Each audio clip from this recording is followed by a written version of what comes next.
What's up, fight fans? Welcome to my channel. This is Johnny, and today we're going to be going over the statistics that nobody talks about when mentioning a potential fight between Canelo Alvarez and Terence Crawford.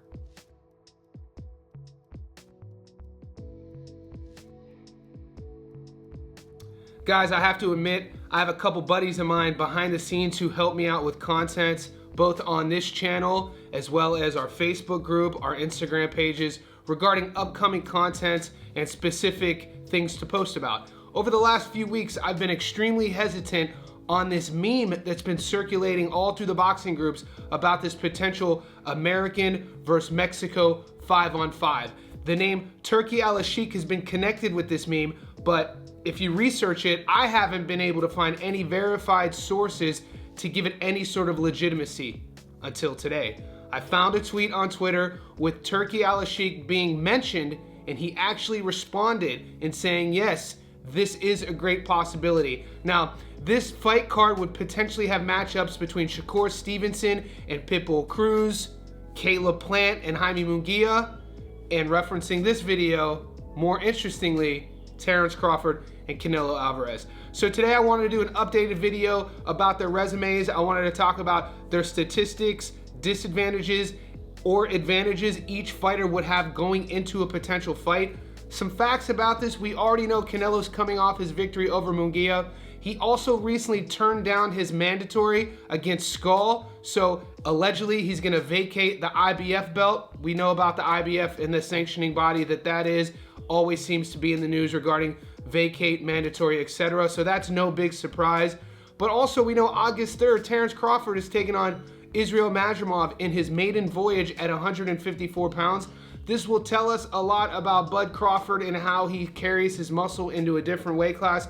If we use his past ring experience for the example, we know that it'll be good. We've seen him at 35, we've seen him at 40, we've seen him at 47. Bud Crawford proves to be the superstar that he is. Every time he moves up, he's equally as successful. So it'd be impossible to think that this wouldn't be the case. Israel Madrimov is a viable opponent. Even though he only has a record of 10-0, he has a storied amateur career as well as being a current world champion. We also know a lot of moving parts happening at 54. Some exciting fights going on. On that same card, you have Virgil Ortiz versus Tim Tszyu, and now we have talks of a potential fight already being agreed upon and potentially signed in October between champion Seb Fandor and Errol Spence Jr. So when we're thinking about Canelo Alvarez and Terence Crawford, this fight would have to be at 68.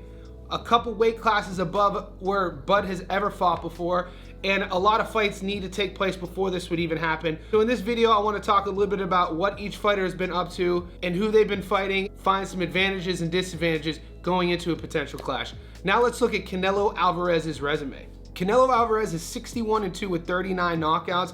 He has a career 64% knockout to win ratio. He's currently ranked #1 in the world at 168 pounds. The 33-year-old Mexican is an orthodox fighter standing at 5'8" with a 70-inch reach. He currently holds all the belts at 68, the IBF, WBA, WBO, and WBC super middleweight titles. He last fought Jaime Munguia this past May. Munguia was 43-0. Canelo won a decision in the 12th. Jermell Charlo was 35-1, UD in the 12th. John Ryder was 32-5, UD in the 12th. Triple G, the trilogy, he was 42-1, UD in the 12th.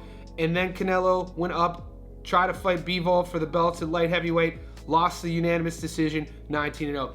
Canelo's the type of guy that we've seen him start his career in a lighter weight class, and he's just fluctuated weight classes. This guy is at a stage of his career where he only wants big fights. Vacating a mandatory isn't the end of the world, in my opinion. Why would you take a fight when you're Canelo against a Cuban fighter named Skull when you could wait, sit back, see how the pieces and puzzle fall into place, and then potentially get a blockbuster fight against a huge name? So I'm all about that. I don't mind Canelo waiting on to see what happens. Now let's take a closer look at Terence Crawford. Bud Crawford's 40-0 with 31 knockouts. He currently has a 78% knockout to win ratio. He's currently ranked #1 in the world in the welterweight division. That's 147 pounds. He has the WBA, WBC, and WBO welterweight titles. He's currently been named champion in recess by the WBC, which allows Bud to move up in a weight class, fight in a different division, see what happens in that fight, and then make a decision from there. The 36-year-old American's a southpaw, staying at 5'8" with a 74-inch reach. He's taking on Israel Madrimov this August. Madrimov's undefeated 10-0. This fight is for Madrimov's WBA belt at 154 pounds and the WBO interim world super welterweight title. He last fought Errol Spence Jr., who was undefeated. Crawford knocked him out in the 9th. Avanesian was 29-3, knockout in the 6th.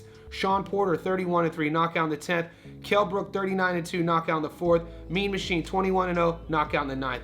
When we look at Terrence Bud Crawford's resume, we know that he's been undisputed in 2 different divisions. We know that as he's come up in weight classes, he's still done what Bud's always done, and that's knock his opponents out.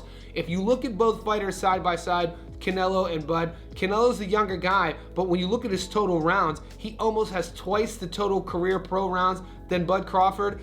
You look at the reach, something that's significant in my opinion when you think about Bud's style, what he wants to do. They're going to be the same height, but Bud has a 4-inch reach advantage.